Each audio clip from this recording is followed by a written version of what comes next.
আজকে বাংলোয় সেকেন্ড ফ্লোরে আমাদের পাইপ বক্সের কাজ চলছে। এই যে বোর্ড বসানো হচ্ছে, প্রথমে বোর্ডগুলো বসানো হবে, তারপরে পাইপ মারা হবে জমে গেলে একদিন পর। এই যে বোর্ডটাকে একটু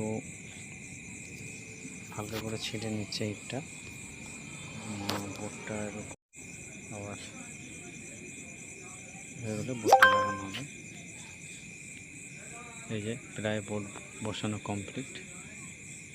আর এই যে আমাদের একটা ভাই এখন জেবি বক্সটা কাটছে, কাটা হয়ে গেলে এটা আবার মশলা দিয়ে জাম করা হবে।